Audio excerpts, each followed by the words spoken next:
ನೋಡು, ನನ್ನ ನಿನ್ನ ಮದುವೆ ಆಗಿ 55 ವರ್ಷ ಆಯ್ತು. ಇದ್ರಿಗೂ ಭಗವಂತ ನನಗೆ ಕೊಡಬಾರ್ದು ಕಟ್ಟೆಲ್ಲ ಕೊಟ್ಟಿದ್ದಾರೆ. ಅದೇ ತರ ಜನಗಳಿಗೆ ಎಷ್ಟೋ ಪ್ರೀತಿಯಲ್ಲಿ ನನಗೆ ಕೊಟ್ಟ. ನಾವು ಸುಖ ಕೊಟ್ಟಾಗ ಮೈ ಬಾಸು, ದುಃಖ ಕೊಟ್ಟಾಗ ದೇವರ ತೆಗಳಬಾರ್ದು. ಆದ್ದರಿಂದ ಇದು ಮನುಷ್ಯರ ರೋಗ ಬರ್ತದೆ, ಮಾನವ ರೋಗ ಬರ್ತದೆ. ಈ ತರ ಕಾಯಿಲೆ ಎಷ್ಟೋ ಬಂದೊಟ್ಟೋಗಿದೆ.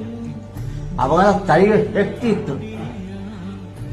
ಸುಮ್ಮನೆ ಅವಾಗ ಎಂಥ ಇದೆಯಲ್ಲಿ ನಡೆಯುವಂಥ ಕಷ್ಟ ಶಕ್ತಿ ಕೊಟ್ಟಿದ್ದ. ಏನಾಯ್ತು, ಭಗವಂತ ಒಂದೇ ಸಮಯ ಇಟ್ಟಿರಲ್ಲ. ಯಾಕಂದ್ರೆ ಬೇರೆಯವ್ರ ಕಡೆಯೂ ಗಮನ ಕೊಟ್ಟು ಅದೇ ತರ ಹೆಸರು ನಾವು ರಾಜ್ಕುಮಾರ್ ಬಿ ಸರೋಜ ಇದ್ದಂಗೆ ಭಾಗ್ಯವಂತರ ಪಿಕ್ಚರ್. ಹಾಗೆ ಆಗ್ರಮ್ಮ.